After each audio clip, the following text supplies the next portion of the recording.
ہمارے ذہنوں میں جو معیارات بیٹھے ہوئے ہیں وہ کیا ہے؟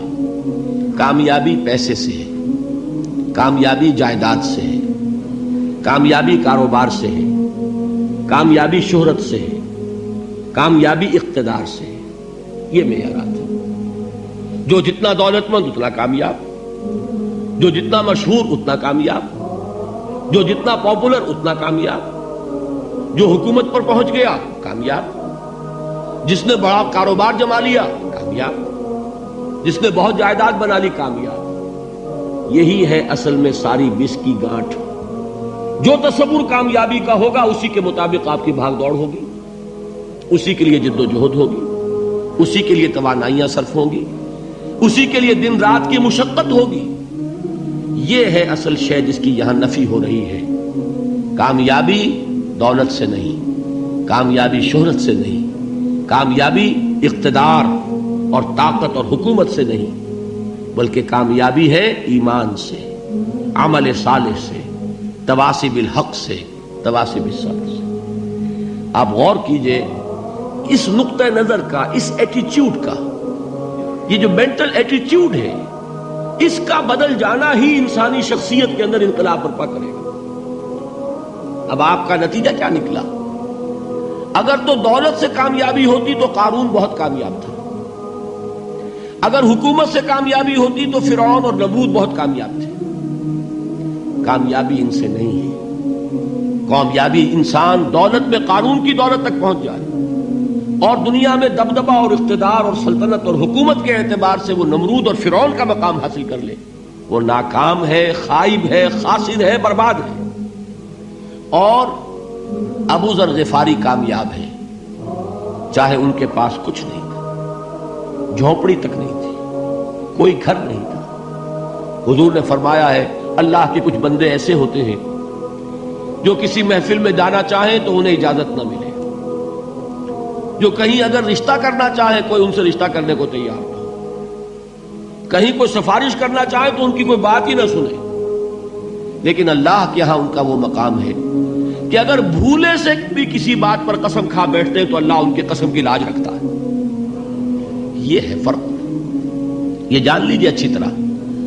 اس بات کا مان لینا آسان، اس پر سبحان اللہ کہنا آسان، لیکن اس کے مطابق آپ کے اپنے ذہن کا بدل جانا بہت مشکل. اس لیے کہ ہم متاثر ہوتے ہیں اپنے ماحول سے.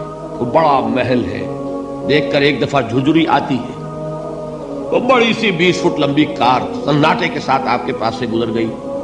ایک دفعہ اعصاب کے اندر ارتعاش ہوتا ہے، محسوس ہوتا ہے بڑے یہ نصیبے والے لوگ ہیں، بڑے خوش نصیب، بڑے کامیاب. حالانکہ کچھ معلوم نہیں کہ یہی سب سے بڑی بد نصیبی ہو سکتا ہے کہ یہی سب سے بڑی ناکامی ہو. اگر ذہنوں میں یہ بات بیٹھ جائے کامیابی کس شے سے. یہی وجہ دیکھیے قرآن مجید میں بارہا آپ دیکھیں اولئک هم المفلحون، یہ ہے لوگ کامیاب ہونے والے. آج یہ آپ نے نماز میں وہ آیات سنی، یا ایھا الذین آمنوا ارکعوا واسجدوا واعبدوا ربکم وافعلوا الخیر لعلکم تفلحون. اے ایمان والو، رکوع کرو، سجدہ کرو، اپنے رب کی پرستش اور بندگی کرو اور اچھے کام کرو تاکہ تم کامیاب ہو جاؤ. تو کامیابی کن چیزوں سے ہے؟ یہ ہے سب سے بڑا سبق. یہ ہمارے دل میں اگر بات بیٹھ جائے، ٹھک جائے، تو زندگی بدل جائے گی. صبح و شام بدل جائیں گے، نقشے بدل جائیں گے، بھاگ دوڑ کا رنگ بدل جائے گا، ویلیو سٹرکچر بدل جائے گا. آج وہ ایک چیز نہایت اہم نظر آ رہی ہے، کل نہایت غیر اہم نظر آئے گی. جیسے کہ حضور کی حدیث ہے مالی ولی الدنیا، مجھے تمہاری اس دنیا سے کیا سروکار ہے. انما مثلی کراکب استظل تحت شجرۃ ثم راح فترکها، میری مثال تو اس سوار کی سی ہے جو تھوڑی دیر کے لیے ایک درخت کے سائے میں ٹھہرتا ہے سستانے کے لیے، پھر وہ اپنا راستہ لیتا ہے. اسے اس درخت سے مستقل تعلق اس کا نہیں ہے، وہ اس کا گھر نہیں، وہ اس کی منزل نہیں. اسی طرح یہ دنیا میرا گھر نہیں ہے. اب دیکھیے ہم کہتے ہیں انا للہ و انا الیہ راجعون، ہم تو مسافر ہیں، ہم اللہ کے پاس سے آئے، اللہ کی طرف ہمیں لوٹ جانا ہے. کن فی الدنیا کانک غریب و عابر سبیل، حضور فرماتے ہیں دنیا میں ایسے رہو جیسے کہ تم اجنبی ہو یا راہ چلتے مسافر. لیکن یہ طرز عمل کب ہوگا؟ جبکہ یہ آیت ہمارے ذہنوں کے اندر بیٹھ گئی ہو، والعصر ان الانسان لفی خسر الا الذین آمنوا وعملوا الصالحات وتواصوا بالحق وتواصوا بالصبر۔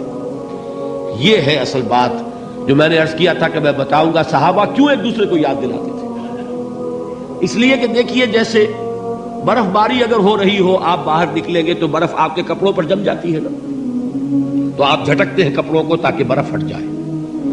ہمارے ایمان پر اس دنیا میں رہتے ہوئے جب ہم متاثر ہوتے ہیں ماحول سے تو گردہ آ جاتا ہے، برف پڑ جاتی ہے، اس کو جھٹکتے رہنے کی ضرورت ہے۔ اور وہ جھٹکنے کی بہترین اور مؤثر ترین شکل یہی ہے کہ یاد رکھو کامیابی ان چیزوں سے نہیں ہے۔ چمک دمک جو ہے دنیا کی، یہ ساری چمک دمک جو تمہیں رجھا رہی ہے، جو تمہیں اپنے اندر گم کیے ہوئے ہے، یہ لفظ گم پر اقبال کا وہ شعر یاد آ گیا کہ کافر کی یہ پہچان کے آفاق میں گم ہے، اور مومن کی یہ پہچان کے گم اس میں ہے آفاق۔ تم گم نہ ہو کر رہ جاؤ، اس میں مبہوت نہ ہو کر رہ جاؤ، مرعوب نہ ہو کر رہ جاؤ، دنیا ہی کی محبت تمہارے اوپر ڈیرے نہ ڈال دے، تمہارے دلوں کے اوپر مسلط نہ ہو جائے۔ لہذا تازہ کرتے رہا کرو، والعصر ان الانسان لفی خسر الا الذین آمنوا وعملوا الصالحات وتواصوا بالحق وتواصوا بالصبر۔ پھر یاد کر لو، پھر تازہ کر لو اپنے اس یقین کو کہ کامیابی دولت سے نہیں، کامیابی ثروت سے نہیں، کامیابی اقتدار سے نہیں، کامیابی شہرت سے نہیں، کامیابی جائیداد سے نہیں، کامیابی ہے ایمان سے، کامیابی ہے عمل صالح سے، کامیابی ہے تواصی بالحق سے، کامیابی ہے تواصی بالصبر سے۔ یہ چار چیزیں ہیں کہ جو کامیابی کے لوازم